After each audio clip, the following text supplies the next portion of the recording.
Good evening and welcome to AC Transit's Transit Talks. My name is Claudia Burgos. I'm the Director of Legislative Affairs and Community Relations at AC Transit. Transit Talks is an opportunity for AC Transit's leadership team to share community updates on bus service, who we serve, and our plans for the future as we all navigate our way out of this pandemic. Our agenda for this evening is simple. We're going to hear opening remarks from members of the AC Transit Board of Directors. We're then going to move into a presentation of approximately 45 minutes, which will be delivered by key members of the AC Transit team. We have 3 live polls sprinkled throughout the presentation this evening that will help us better understand how you are thinking about your future travels to and from work, school, and other activities. So with that, I want to turn it over to the 2 AC Transit directors that are in attendance with us this evening. We have Mark Williams and Chris Peoples. I will do very brief introductions, and then I will turn over the mic first to Director Williams and then to Director Peoples.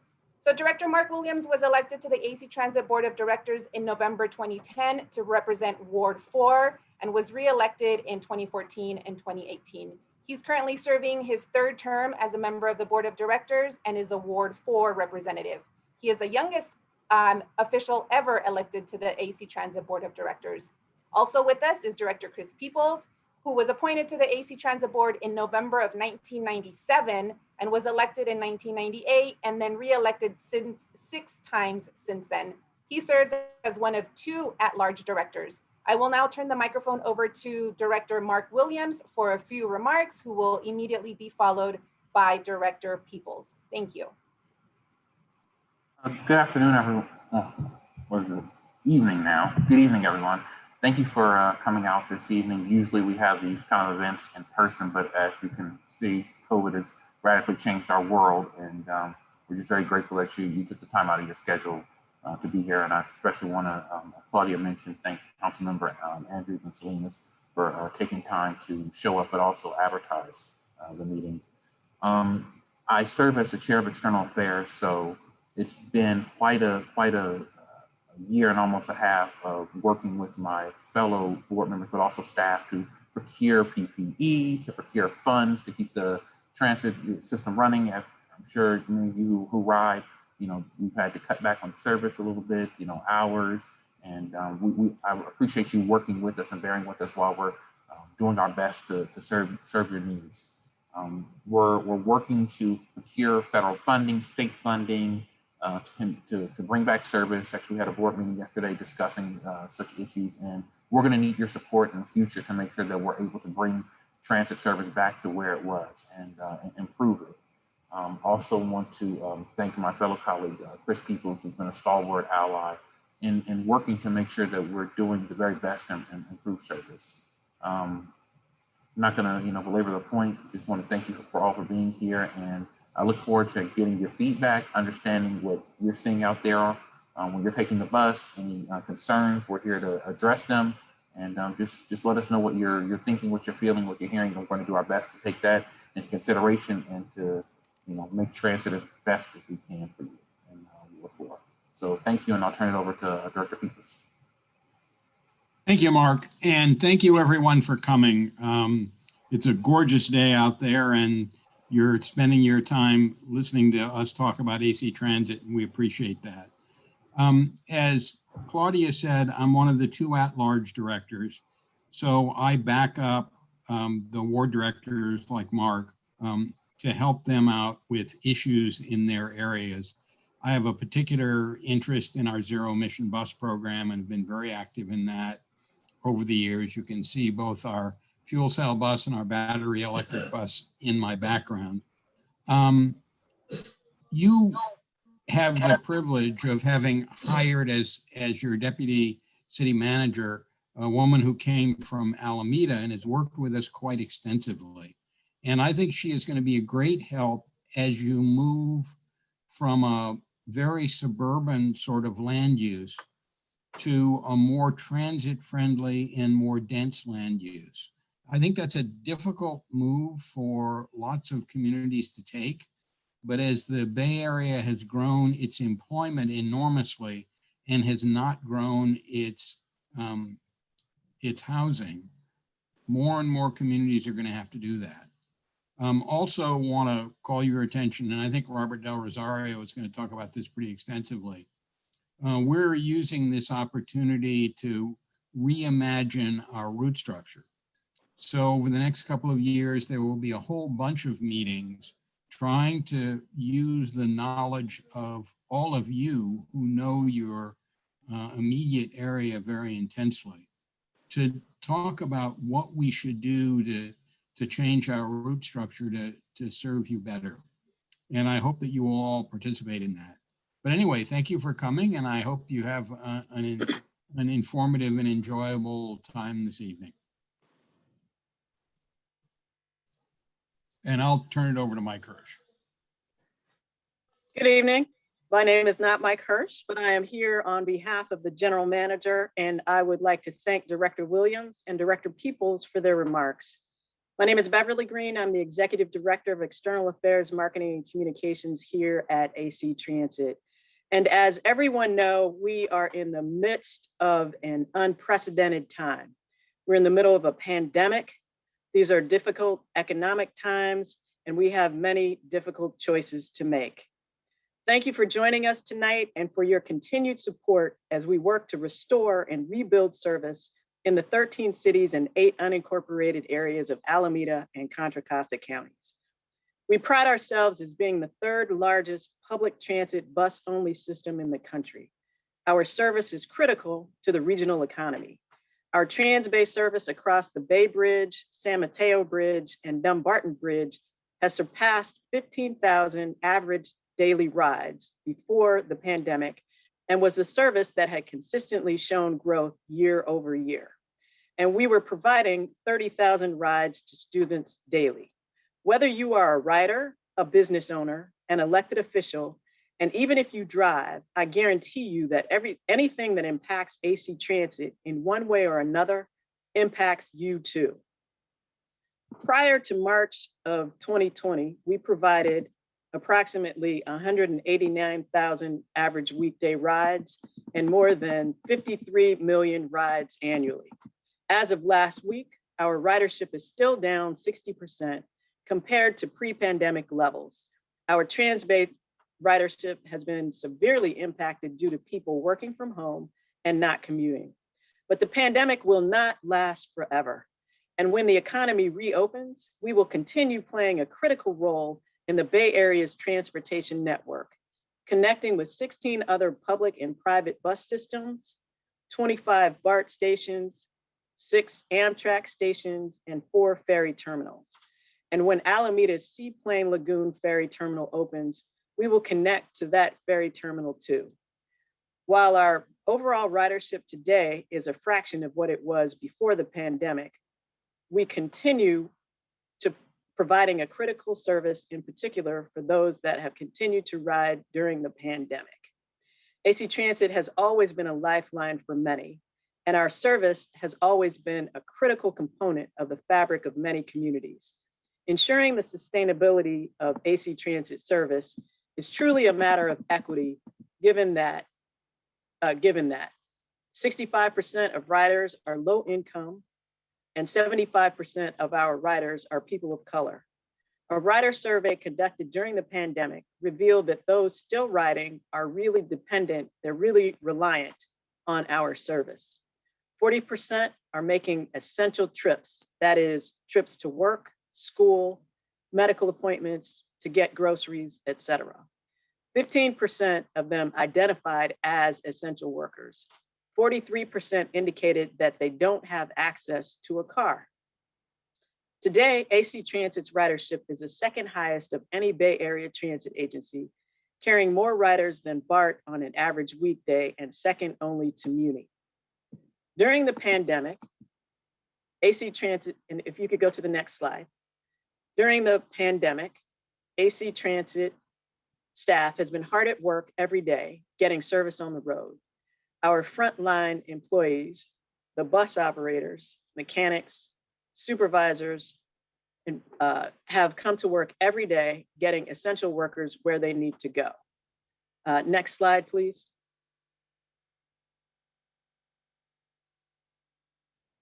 Our frontline employees, the bus, okay, and behind the scenes, AC Transit staff has been busy all year on a variety of key projects, including, next slide, please. Tempo, our new bus rapid transit service, the first of its kind in the East Bay, was launched in August 2020 in the middle of the pandemic. Tempo runs along a 9.5-mile route through the cities of Oakland and San Leandro, with 10-minute headways and buses traveling 80% of the route in a dedicated bus-only lane, which makes us get out of congestion and out of traffic. We are seeing on-time performance levels of over 80%. We have innovative technology to assist our riders. Our innovative technology and marketing and communications departments have been focused on developing technologies aimed at improving the rider experience. This year, we launched our first ever official mobile app that offers ACT real-time information, a new contactless fare payment option using your phone, access to AC Transit's customer service. Additionally, we launched a new rider capacity feature, which offers riders real-time information about bus capacity levels. We launched a new website earlier this year and completed a full renovation of our customer service center in downtown Oakland, which is now open to the public. In March, AC Transit was named Employer of the Year by the San Francisco Bay Area chapter of the Women's Transportation Seminar, or WTS, in recognition of our commitment to the advancement of women in the transportation industry. Next slide. In January, AC Transit joined the Clipper Start program, a pilot program offering a 20% discount to eligible low-income riders. On March 1st, we launched an all-door boarding pilot on 2 lines, the 6 and the 51B, to help speed up boarding by allowing riders paying with Clipper to board and tag their Clipper card at the rear door, therefore speeding up the boarding process and improving reliability. In 2020, we introduced battery electric buses to our fleet, adding to our current zero emission fleet of hydrogen fuel cell buses. And when federal and state officials announced that they would establish a mass vaccination site at the Oakland Coliseum, we stepped up and answered the call by providing free shuttle service, getting over 3,800 residents to their vaccine appointments. This concluded on April 18th, but it will be restarting on May the 3rd.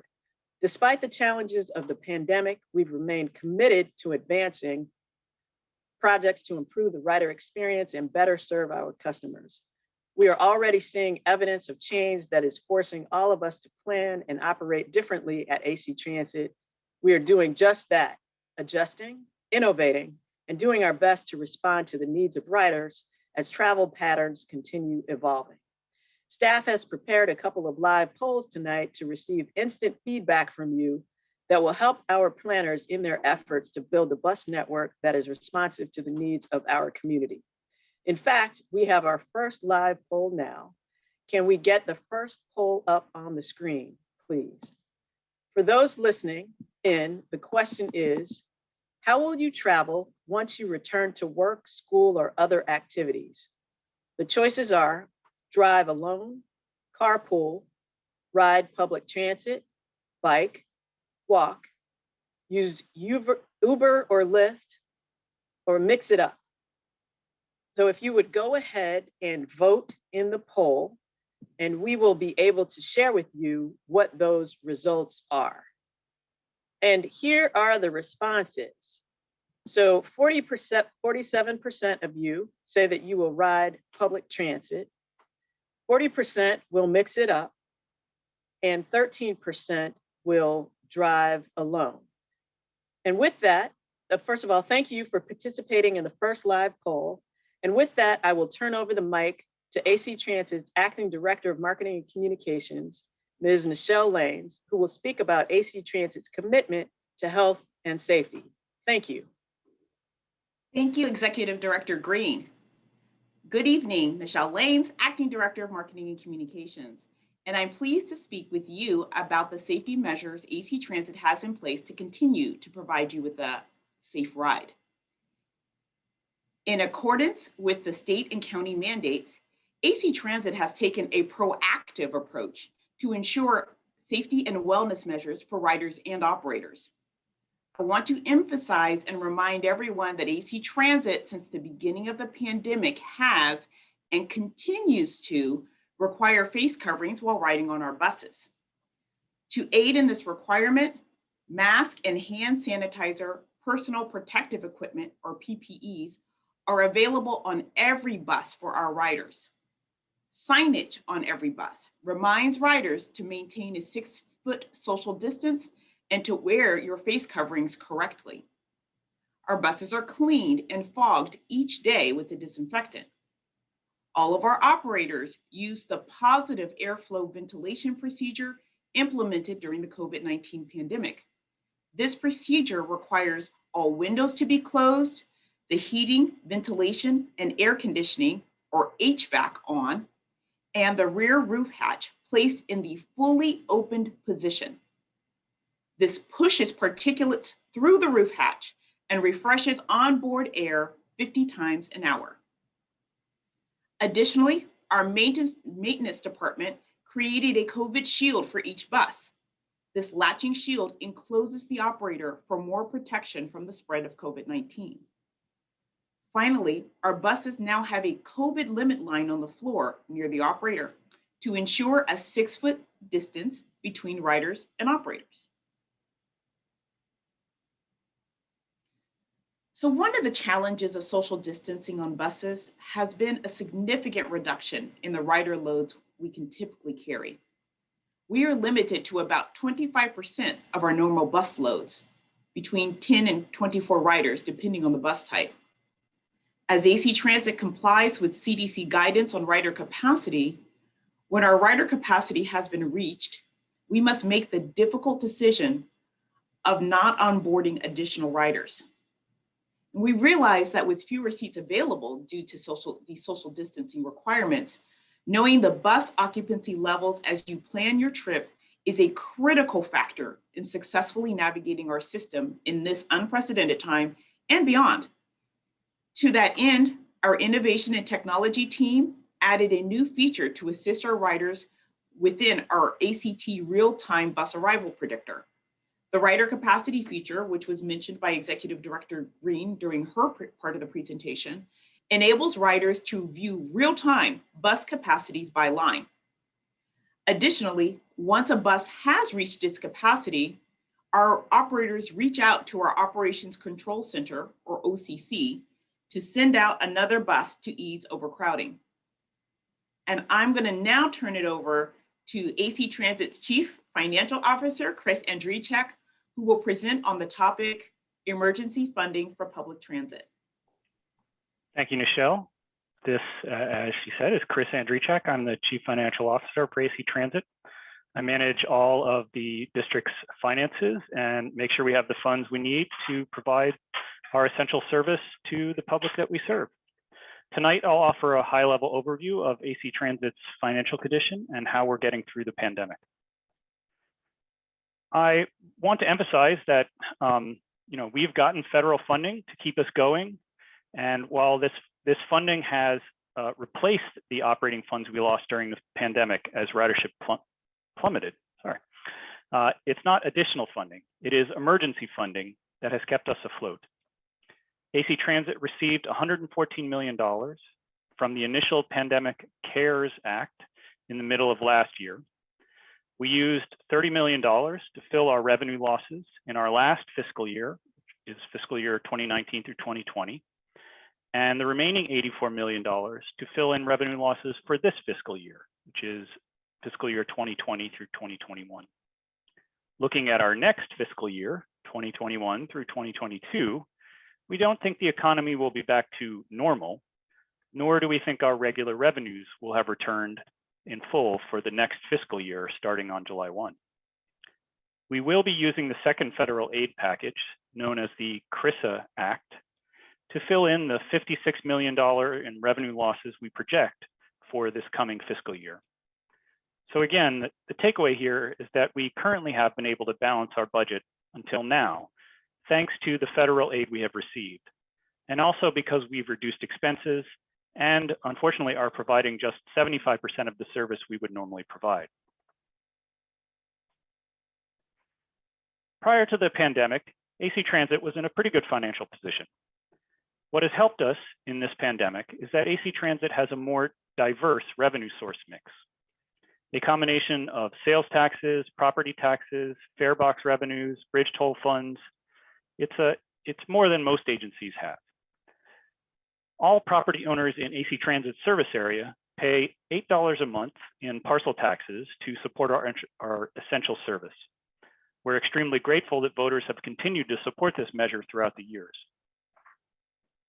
Stable funding like this has helped keep our revenues from dropping as much as other agencies, particularly those that depend on fare box revenues, such as BART, Caltrain, Golden Gate Transit, and San Francisco Muni.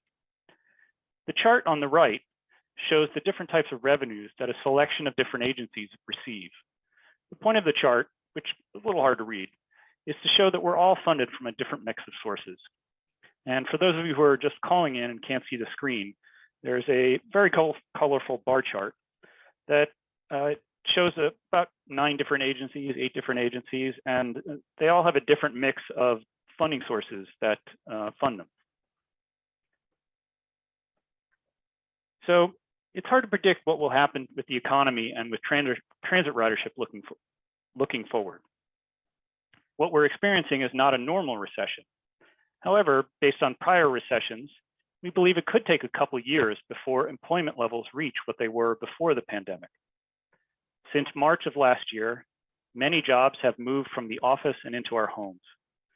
We are hearing and expecting that work from home and outside the office or workplace will continue to some degree for those that can, which will mean reduced transbay and local ridership. We are doing our best, but cannot control when people might return to work, particularly if they have other transportation choices. We are very fortunate and grateful to have received 2 rounds of emergency federal aid to support our operations so far. This federal funding has been critical in stopping the bleeding, but it has not made us whole. President Biden recently signed the American Rescue Plan into law, which will provide a 3rd round of federal aid. At this time, we do not know how much we will be receiving. However, emergency federal aid will not continue forever, so we must plan for a service level that we can support with our regular revenues once this federal aid runs out. Next, we'll talk about how we plan for future service. But before that, we have another poll for you to participate in. This poll is asking you to share how many days per week you expect to be commuting. And for those of you on the phone, again, there's a selection of answers. First one, I will work or attend school from home. Then we have 0, 1, 2, 3, 4 days, 5 or more days, and I don't know. All right, here comes the answers, and looks like the winner is 5 or more days with 33%, followed up by I don't know with 22%, then 4 days and 3 days, both with 17%, then 2 days and I will work or attend school from home with 6%, and nobody chose 0 or 1 day.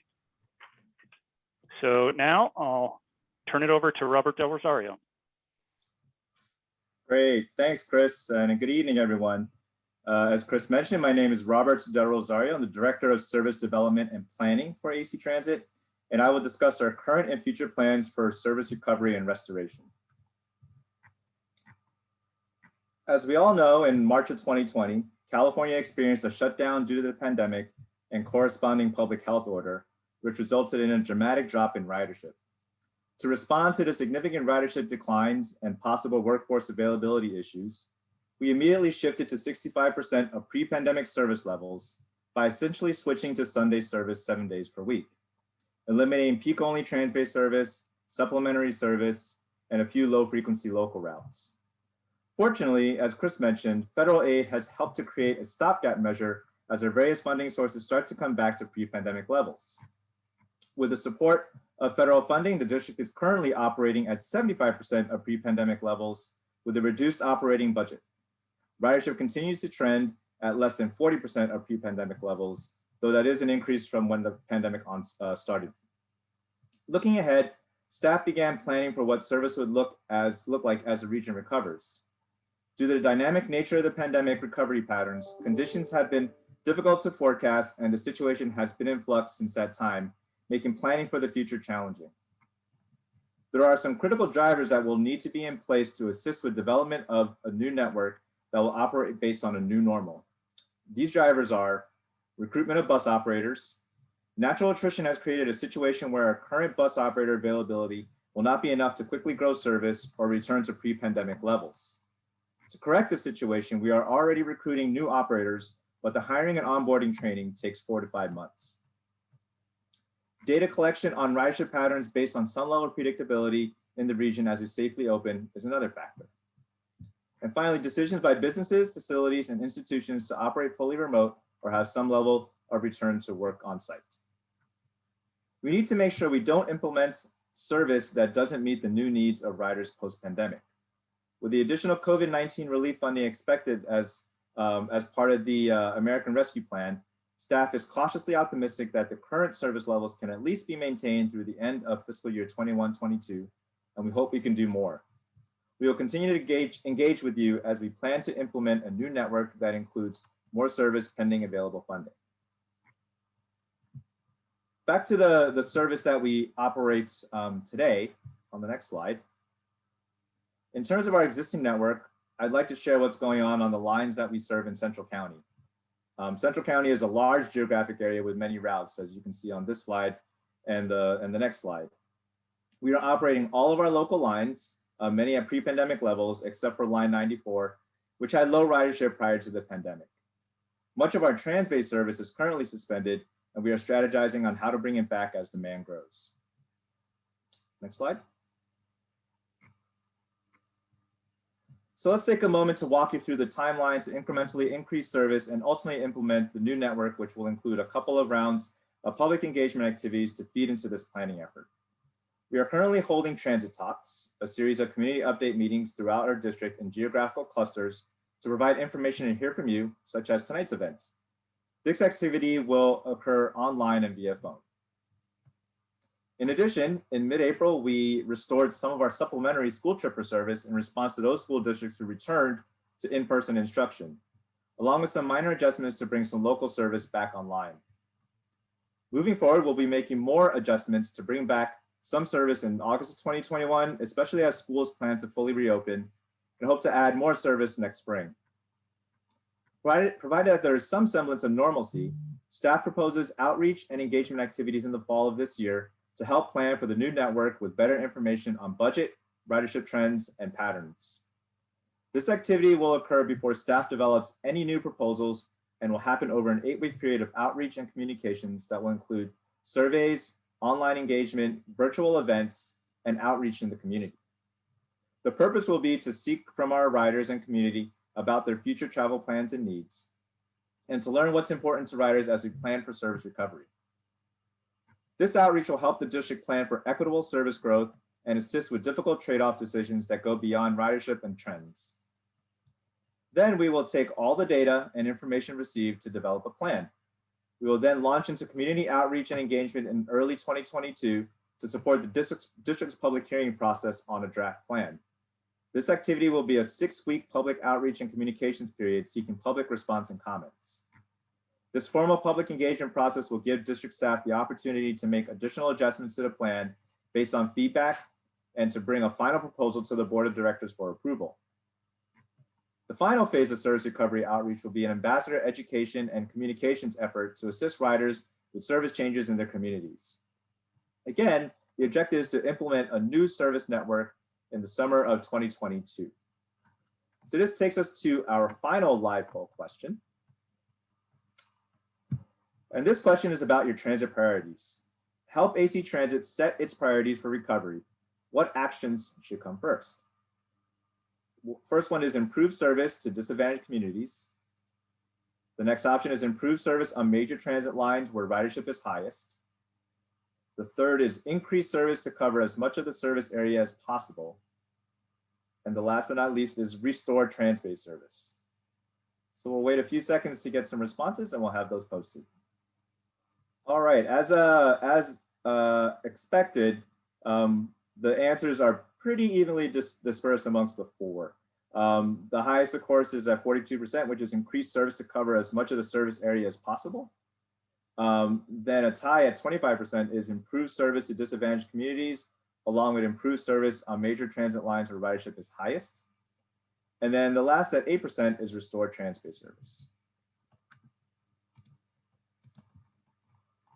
I will now turn it back to Beverly Greene to continue with the presentation.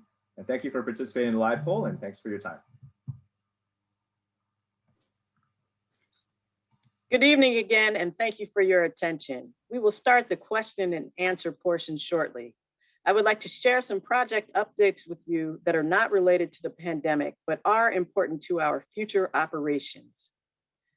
Since 2000, AC Transit has been building the most comprehensive zero-emission bus program in the United States. It was initially focused on hydrogen fuel cell technology and most recently expanded to include battery electric buses. This makes our zero-emission program one of the most sophisticated programs in the country. Today, all of our zero-emission buses are prioritized to serve our most disadvantaged communities, which are also the most impacted by environmental factors. We are currently running a side-by-side comparison of hydrogen fuel cell and battery electric buses, in addition to conventional diesel, diesel hybrid, and our older legacy fuel cell buses. This study will offer detailed comparisons of each technology's performance, reliability, fuel efficiency, and capital and operating costs. All transit agencies in California are required to operate a 100% zero-emission bus fleet by the year 2040. And in many ways, we are ahead of the curve compared to other agencies in the state. However, our challenge will be securing the funding needed to upgrade our facilities and build the infrastructure needed to adequately accommodate a 100% zero-emission fleet. We currently have several corridor projects underway, which are aimed at enhancing operations and improving service reliability along the Telegraph, Grand, and West Grand, San Pablo, and Dumbarton corridors. These projects include installation of transit signal priority equipment to allow our buses to communicate with traffic signals for faster travel along these corridors and to give buses priority at intersections. Bus stop relocations from the near side to the far side to prevent our buses from being stuck at traffic lights and to improve access to the curb, and ADA access improvements. Lastly, we are actively engaged at the state legislative level to help advance legislation that prioritizes transit on our streets and highways. Former Assembly member, now Attorney General Rob Bonta, introduced a bill that will improve transit service into and out of San Francisco by installing a transit-only lane on the Bay Bridge. With Bonta's confirmation as State Attorney General, Assemblymember Buffy Wicks has agreed to carry this bill. If passed into law, the bill will play an important first step in helping to improve the reliability of our trans-based service, which is frequently bogged down in traffic jams. Through the Blue Ribbon Transit Recovery Task Force, AC Transit is working with other Bay Area transit agencies to coordinate service planning, operations, communications, and our response to the pandemic. This includes improving regional connectivity, improving the customer experience, particularly as it relates to travel on multiple systems, and focusing on equity to make sure that the region's transit network is accessible and affordable to all. I will conclude my remarks here and hand over the mic back to Claudia Burgos to introduce the Q&A segment of Transit Talks. But before I do that, I want to let everyone know that we are hiring bus operators. Please go to actransit.org/careers for more information. Thank you.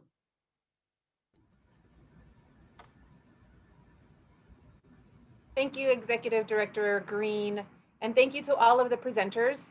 We recognize that that was a lot of information, but we thought it was important to share with you not only the ways in which we have been impacted by the pandemic and our response to the pandemic, but also to highlight other key initiatives that we have been focused on during the last year, all of which are aimed at improving service quality, reliability, and the rider experience. So with that, we're now ready to transition to the Q&A portion of the program. Okay, I think we're ready. I see a couple more questions came in on the Q&A box. So I'm gonna start with the first one here that came in earlier. And this one is going to go to Nichelle Lanes. Is there any funding for the possibility of reduced fares to those affected by the pandemic? Thank you. Thank you for that question.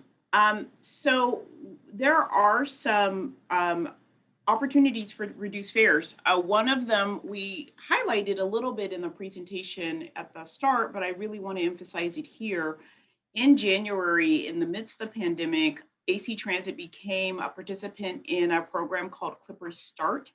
It is a pilot program that provides discounts to eligible low-income individuals here in the Bay Area. If you qualify for the Clippers Start program, you receive a 20% discount on adult single cash fares. And it's very easy to qualify. You just need proof of income, and you will get a special Clipper card that will allow you to receive that discount fare not only at AC Transit, but also with the other 20 plus transit agencies in the Bay Area who are also a part of the program.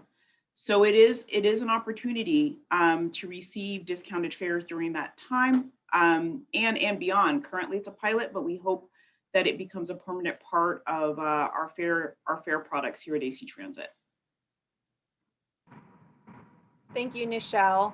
Next question that we have here is going to go to Robert Del Rosario.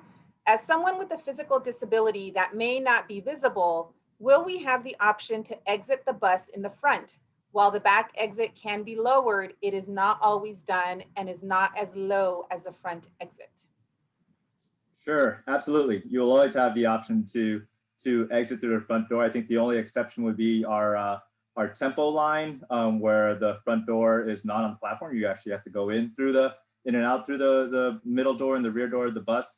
But for all other services, you can definitely exit through the front door. We encourage for better passenger circulation on the bus. We encourage passengers to exit the rear door, but there's nothing stopping you from exiting the front door. Thank you, Robert. This next question is going to go to Chris Andrzejczak. I remember back like 10 years ago, I'm reading this from the Q&A, by the way, like 10 years ago that the monthly disability pass was about $20. Why did it go up to $34? Some people with disabilities can't pay that much for the monthly pass. Can we go back to the $20 days for the monthly disability pass? Thanks, Claudia, for the question. The disability pass and all of our other pass products have gone up in price as we've increased our fares. We do our best to keep our fares as low as possible. In particular with the disabled pass, we've been doing our best to keep that lower than even the 50% discount that we are required to do by the federal government and that most agencies do. So AC Transit does it. We really do our best to try and keep our fares as low as possible. But we do depend on fare revenue to help support our service. So that there is a trade-off trying to keep our fares as low as possible and while still keeping up the service that we have. Thank you, Chris. I'm going to take one more question for the moment out of the Q&A chat box. And then after this question, I will move to the caller that has his or her hand up that is joining us by phone. So this next question is going to go to Robert. First of all, thank you for being here and talking with Central County. That's from Dave. The question is, how much flexibility does the district have between improving service levels with some semblance of trans-based service, especially with unincorporated areas that have a mix of office and essential workers? Great, thanks for the question. And if I'm understanding the question correctly, it's trying to find that balance between increasing trans-based service versus increasing local service. And we do have some flexibility to an extent.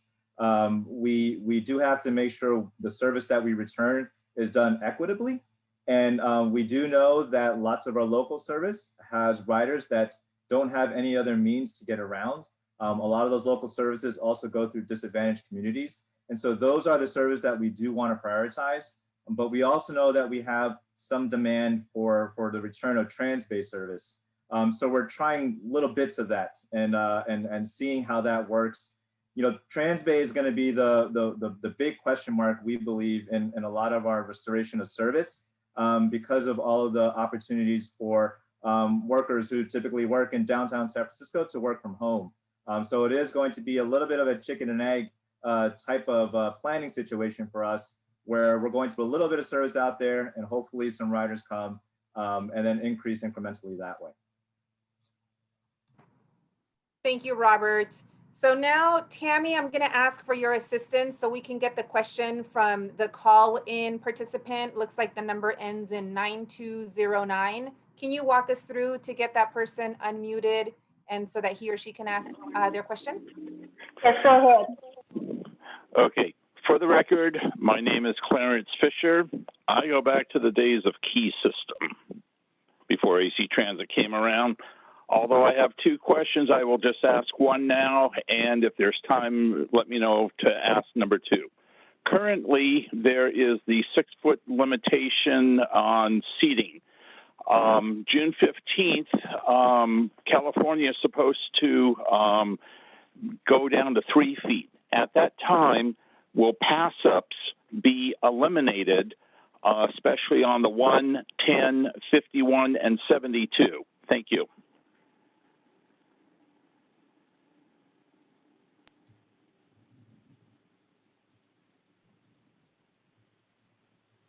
Thank you, Mr. Fisher. Tammy, if you could mute the line again. And let's see.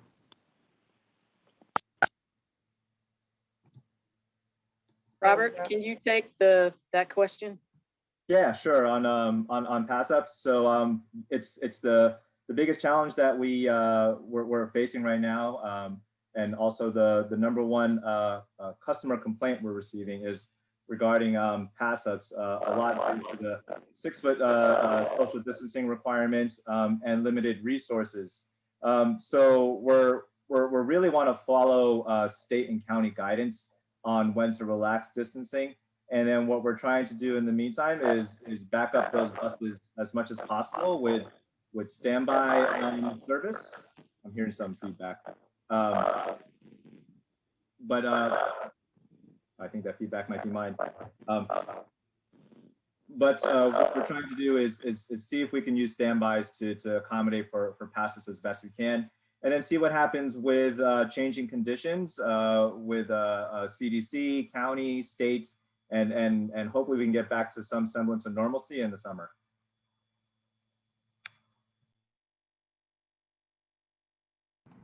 Thank you, Robert. I'm going to take another question from the Q&A. This is regarding Flex. So Robert, this one's probably also going to be for you. Thank you, Chonita, for joining us this evening. So the question is, during your presentation, there was no mention about Flex. What's going on when some of the senior centers open up again? What is AC Transit planning in terms of the Flex service? Sure. And I forgot to mention, by the way, it's good to hear from familiar constituents, Chonita, Clarence, David. These are all great questions, and I'm glad you guys are able to participate. So Flex, we currently have it suspended. We think there's some possibilities that it could be a useful tool to return and provide a good amount of coverage given our scarcity of resources. But we're not quite ready yet to bring that back. I think there are some, as the previous question mentioned, there's some challenges that we have with overcrowding, particularly on our trunk lines. And I think that's the challenge that we want to address initially, is try to carry as many people as possible with our limited resources. But that isn't to say we're ignoring Flex. I think we do have some intentions to bring that back, and the timing of that is going to be the key. But we're looking at it for sure. Thank you, Robert. There's some questions in the Q&A that I think I'm gonna ask Tabby to help us with. They have to do with, can the seats for disabled drivers be lowered? I have a back problem and cannot step up those back seat stairs, especially while the bus is moving. You Oh, mean riders. disabled Okay, there's a clarification. It's about riders. Yes, thank you. This is I'm Tabby Davenport, the safety manager here at AC Transit. As I think there's in one of the earlier questions, somebody asked if the bus could be lowered so that people can board a little more easily. But what was the answer to that question was correct, was at the front of the bus, the airbags that lower on the bus are in the front. So if you attempt to board through the rear, you may get some lowering, but most of the lowering effect comes into the front door because the front axle is the one that actually lowers the bus. And if you board through the front, that's the easiest access to board if you're having difficulties in stepping up. And if you're referring to the rear steps as you walk towards the rear of some of our coaches, those are difficult to navigate. And I would suggest that if you're having some mobility issues, that you use the seats closer to the front of the coach. Thank you, Tabby. Why don't you keep yourself unmuted, because this next one's also for you. I have noticed that the hatch is not always open. Can you remind drivers that it is required? And can you go ahead and just talk about what does that mean, the hatch? We got some of the similar questions on Monday night at the last Transit Talks meeting. Yes, absolutely. So for those of us who are on the call and they're not exactly sure what we're referring to when we talk about the hatch. The hatch is an opening at the top of the bus. It's a small hatch, but nevertheless, it's large enough for a body to fit through. And the main purpose of that hatch is to provide an escape route if the bus should be involved in a collision where it's rolled over and you're not able to exit through the windows or the doors. So what you would do is you would pop the hatch open, because the hatch would then be closer to the ground and more easily able to exit through. And that's what the hatch is. But it serves as another purpose. If you open the hatch, what it does is provides a certain amount of circulation inside the coach without actually pressurizing the coach and pushing air back in. So if the bus is traveling and the hatch is open, it provides a suction, a vacuum.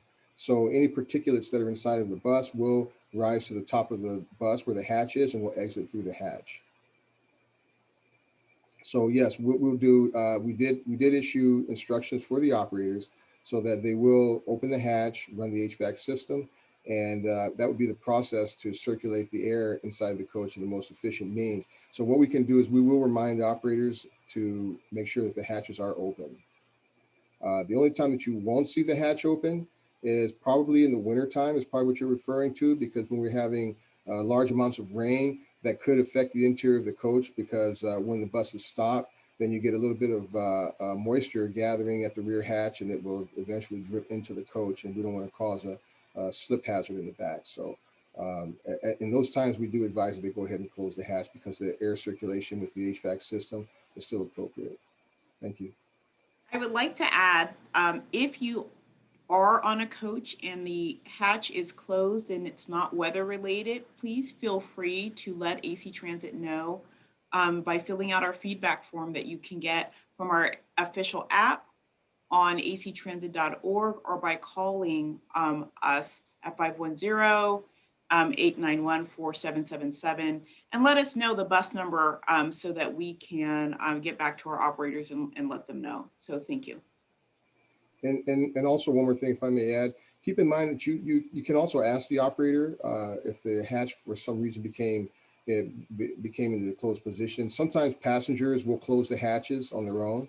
So maybe the operator is not aware that the hatch is closed. So you are more than welcome to ask the operator to open the hatch if you're on a bus and you see that the hatch is closed. Thank you. Thank you both, Tabby and Nichelle. The next question is going to go to Robert. This one is from our friend Kim Huggett at the Hayward Chamber. Thank you again, Kim, for being such a great partner and for being here this evening. And I'm going to read the question. Lines 41, 56, and 83/86 are essential to helping Hayward's east-west route service from residences to our manufacturing centers so that we can move people living here and working here.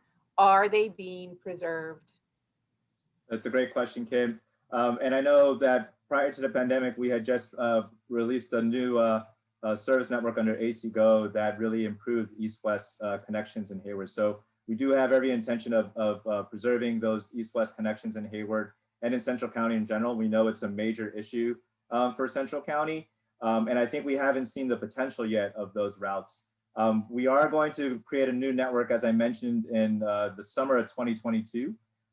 So we're going to look at everything. And if there are things that we think aren't necessarily working or can be improved, we'll look at that. I think you're familiar with some of the concerns that we've heard around Central Hayward regarding service. And so we want to try to look at all those things, but for sure the preservation of east-west service and going into the industrial area is something that we would like to maintain.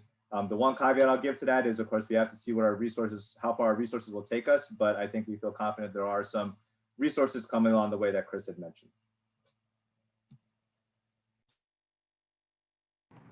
Thank you, Robert.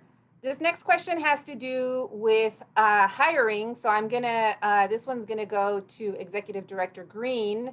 And the Q&A is moving a little fast, but what does someone have to do if they're interested in working for AC Transit? So the first thing that you do is go onto the website, which is www.actransit.org. Beverly? Yes. Sorry, your audio is, why don't you mute and then unmute and see if that fixes it. If it doesn't, then I'm gonna ask Nichelle to answer this one. Is that better? No. Okay. No. Give it to Michelle. Hi, folks. Hopefully do I have an echo as well? This might be, okay, we'll try it. So Executive Director Greene was saying, log on to www.actransit.org. You will find and go in and mouse over to the careers section. We provide all the information you need to apply to be a bus operator. One of the misconceptions that I do want to dispel is that you do not already need a license to be able to drive a bus to apply. We will train you to receive your license once you are accepted into our training program. So I want to emphasize that, and you'll see a host of other requirements about driving records and any other requirements you will see under that tab. But we encourage you to apply. It's a great job with great growth potential, and we have a great union supporting our operators. So I definitely encourage you to apply. Thank you, Nichelle. Let's see, a lot of questions for Robert this evening. I'm trying to sprinkle the questions amongst all of the panelists, but a lot of them seem to be for you, Robert. So this one is from somebody who relies on transit to get to and from their healthcare job, has been working throughout the pandemic, is concerned about the days when the bus is over capacity in order to meet COVID restrictions. Aside from those days when there are not enough seats and the bus may have to pass them up. Part of the question is, how is it that they never see another bus following? This person takes a bus that arrives once an hour. Will there be more buses for those lines that run infrequently? And also, this person appreciates the drivers tremendously for their response during the pandemic, especially those that tell people to wear their masks. Yeah, great question. And I appreciate that, as well as the comment on the appreciation of the operators. It's a tough situation. I think we try to deploy standbys as much as we can. What we're seeing is that the trunk routes are where we see standbys most regularly, and that may be where we're focusing our limited resources. I think what would be best actually is if you could get us somehow the information of the routes and time of day, maybe back in the Q&A or some other way to get back to staff. Then we can investigate it more closely and see when there's overcrowding and deploy standbys as needed. But we're trying our best to deploy the limited resources we have to address standbys. And hopefully this will just be a temporary issue as we get back to reopening in the coming months. Thank you, Robert. Next question is going to go to Nichelle. How can I find out if my bus is going to be late? Thanks, that's a great question. We have a really good way. The best way we have is called ACT Real Time. It is our real-time bus arrival service. It's online, so it's real time. Again, you can look at it from our website, through the AC Transit official app, or through a number of third-party websites like Google Transit or the Transit app. And when you click on your bus line, you can tell the minutes that you see when you click on that bus line are real. It tells you how many minutes until that next bus departs from that stop. So you can plan your trip, and you will see if it's delayed, an icon will show up and it'll say what the date was, what the time was supposed to be, and then you'll see sort of a delayed icon. So you can plan your trip accordingly. And you can usually see 2 or 3 buses away. So it's not just what is coming immediately. You can see the next few trips as well. I use it all the time when I ride. I look at it from the office and I plan my entire trip from the office. And I'm like, oh, I got 15 minutes to get to my bus stop before the next bus comes. So I find it to be really, really effective. And we have it for all of our bus lines, in addition to that rider capacity feature, which will tell you while you're looking at when the next bus is coming, it'll also tell you whether that bus is overcrowded at capacity or not yet at capacity. So you can also plan your trip that way. Thank you, Nichelle. Again, this next question is for Robert, and this is from somebody who actually has a question that's related to the third polling question that we did tonight. And the question is ridership higher in disadvantaged areas? It sounded like the Trans Bay is quite popular. Trans Bay. Oh wait, that question. Yes, ridership and service is higher in disadvantaged areas. I thought there was an earlier question about the definition of disadvantaged areas, but for sure, our trunk lines travel through a variety of communities and all sorts of variety of residential areas and commercial areas and employment areas, but they absolutely serve disadvantaged communities. The definition of disadvantaged communities, in that poll, we use it as a more general term, but there are specific definitions for disadvantaged communities as well as communities of concern set by the Metropolitan Transportation Commission, which is the local MPO, Metropolitan Planning Organization for the area. And those have a number of factors in how they set those. It's a level of poverty rate, minority concentration, car ownership, and a few other factors.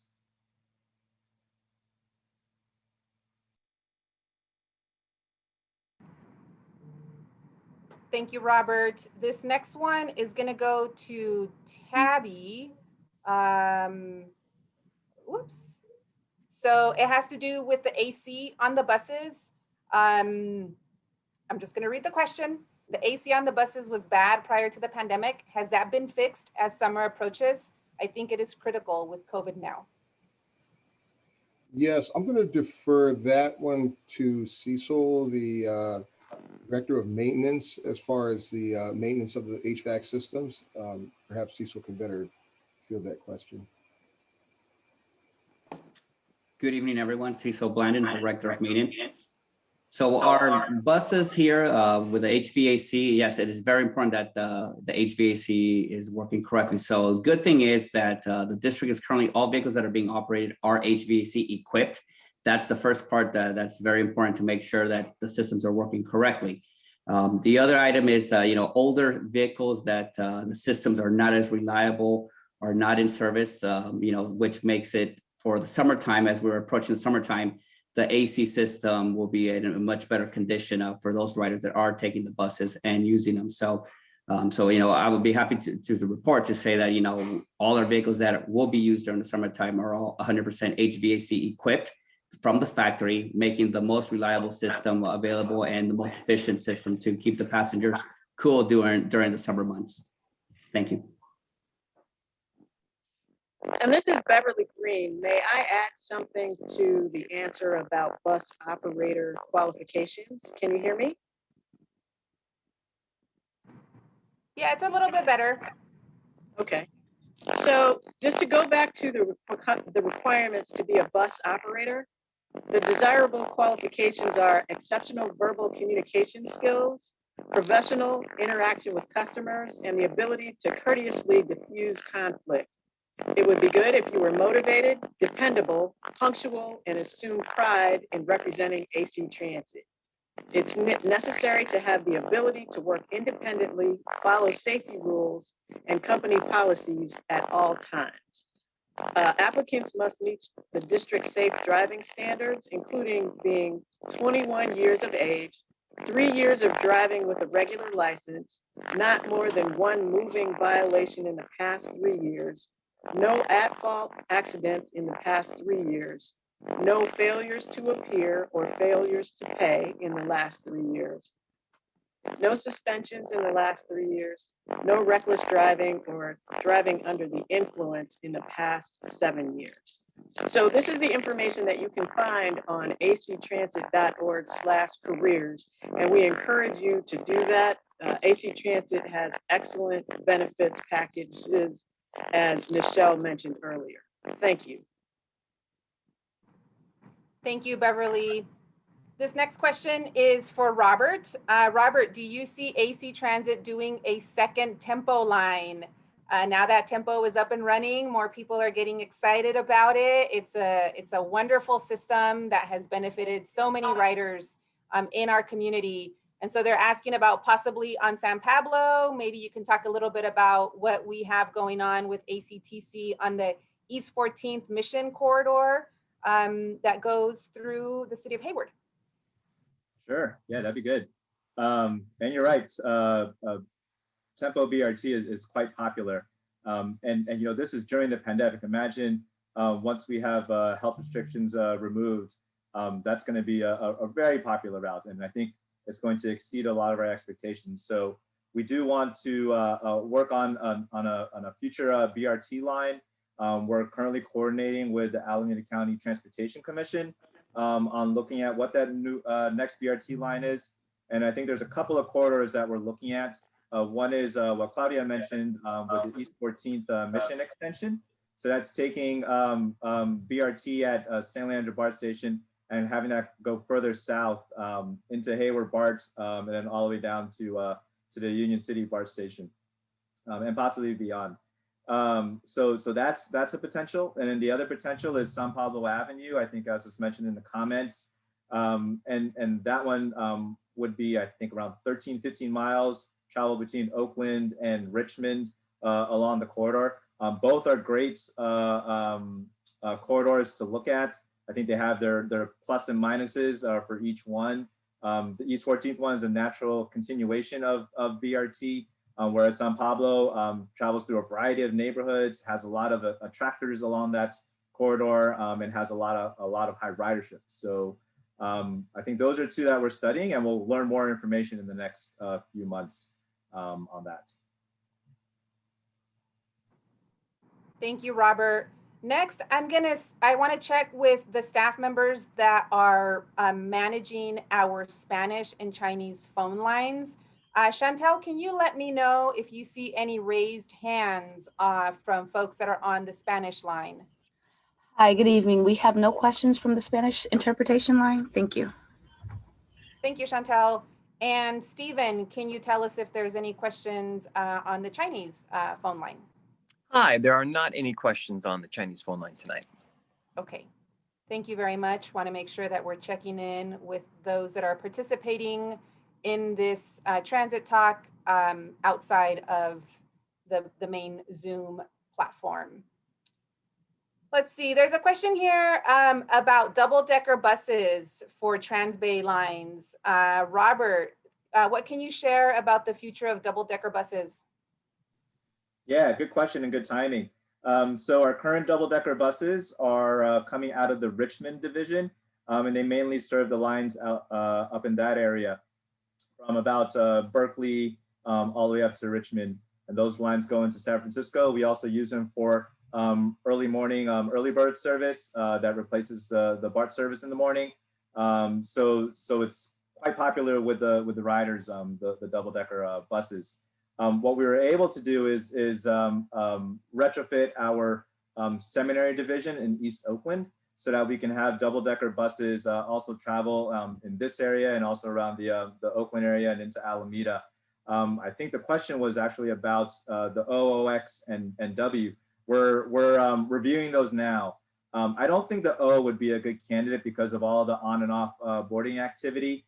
It would be slowed down with the double decker, but the W is one that we're looking at. It had high ridership prior to the pandemic, and so it would lend itself well to double decker buses. The criteria that we're looking at is how much clearance there is. So we don't want the double deckers to do our own tree trimming. We want that to be done before we put the service out there. We also have to look at overhead wires and other vertical clearances to make sure that the double deckers fit, knowing that they're much taller buses than our normal service. So we're looking at that now and probably will have some recommendations in the next few months. And then we have to work with the cities to get those vertical obstacles cleared. A lot of it is tree trimming. And so it could be a sensitive issue and we have to take our time and make sure it's done well. Thank you, Robert. This next question is for Executive Director Greene. Can't we get more money for service from President Biden's new infrastructure proposal? Thank you for that question. I want to assure you that we are doing everything we can to lobby for additional funding from the federal government. Looking at Biden's infrastructure plan, we have had a very intense lobbying effort working with our delegation of our congressional members, our US senators, reaching out to the Financial Transit Administration, and then also working with some of the organizations that we belong to, like the American Public Transit Association, the Bus Coalition, and others. So I can assure you that we are doing everything that we can to try to secure more resources, because we want to make sure that we are ready when the state tells us we have to go to zero emission by 2040 for zero emission, the infrastructure that we'll need. We have a very robust lobbying effort going on right now. Thank you. Thank you, Beverly. Not a lot of questions for Chris Andrzejczak this evening. Kind of surprising. I feel like we had a little bit of the opposite the other night. So this one's for you, Chris. Why do riders have to pay fares? Don't my taxes pay for the bus already? I mean, come on, Chris. So thanks for the question, Claudia. So AC Transit, like I was saying in my original presentation, is funded by a bunch of different sources, and fare revenues is one of them. Somewhere around 10, 12, maybe 13%. It varies a little bit from year to year of our funding comes from the fares that people pay. So if we didn't have those fares, then that would be an issue for trying to pay for the service that we have now. Like I said before, we try and keep our fares at a reasonable level and have that feed into the service and allow us to put out as much service as possible. Certainly we do get funding from sales taxes and parcel taxes, like I mentioned, but fares are an important part of our revenue mix. Thank you, Chris. I'm gonna take one last question, and then after this one, we're gonna turn it over to directors Mark Williams and Chris Peoples for closing remarks. Nichelle, can I pay for my fares using my phone? You can. Great news. You can in a couple of ways, actually. So we're thrilled to have two different ways, two different products that you can use to tap or pay with your mobile device. One is through our own platform, again, downloading from the AC Transit official app or through a number of third-party apps. You can use your phone to pay for your single ride fare and for a 7-day pass, which is actually something that we are newly offering, or more recently offering to the district as an alternative or another alternative to a 31-day pass. You still get value from a 7-day pass, but maybe you need to ride in smaller increments, which is great during this pandemic time when you don't really know if you're going to be commuting every day. So that's one way. And soon you'll see even more benefits on our mobile app. Also, just last week, Clipper, our partner, Clipper, the regional fare product, also launched a Clipper app, which includes a contactless way to pay as well using your mobile device and tagging the Clipper reader. So we're very excited to have gone from no ways pre-pandemic to multiple ways to pay for your mobile device through your mobile device and contactlessly, in addition to a traditional plastic clipper card. Thank you, Nichelle. I know I said that was going to be the last question, but it looks like somebody who was shy got their question in here before we close out the Q&A session. So this last one will be for Robert. Can AC Transit talk to BART so that the schedules align better? Yeah, great question. You know, there are a lot of negative things that resulted from the pandemic, but there's a few positive things on the transit side. And one of those is the communication between transit agencies. And we talk with BART at least three times per week, and we have regular coordination meetings. Some of that coordination resulted in when BART makes a change, they need to tell all the other transit operators when they're going to make that change, and also early enough so that the transit operators can change their schedules accordingly. So that's been put in place for the last service change by BART, and then they're doing it again for the upcoming September service change by BART. So we have this really good opportunity now that BART lets us know well in advance what their schedule changes are going to be, and then we can react accordingly. So we will do our best to do that. There are limited resources now, but we're going to see what we can do about shifting some time so that we do meet the schedules. Thank you, Robert. So that was indeed our last question for the evening. I want to turn the mic back over to Director Mark Williams for some final remarks. Yes, thank you, everyone. It looks like we had up to, at certain points, like 25 attendees. It fluctuated. Really good turnout.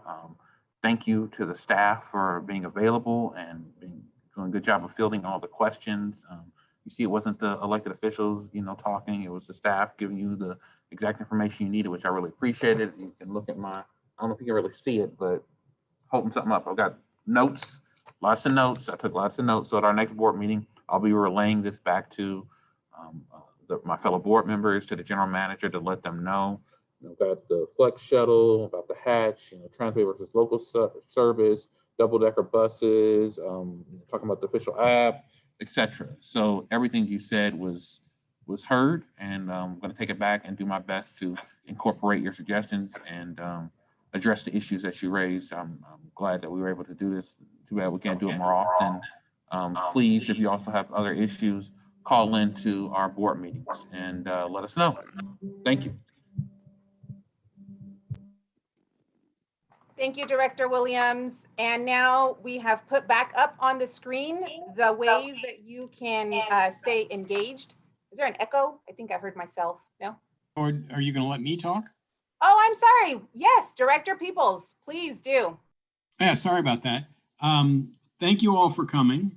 Some of you are old friends and come to a lot of our meetings and talk to us a lot. Other folks are fairly new, but here we go.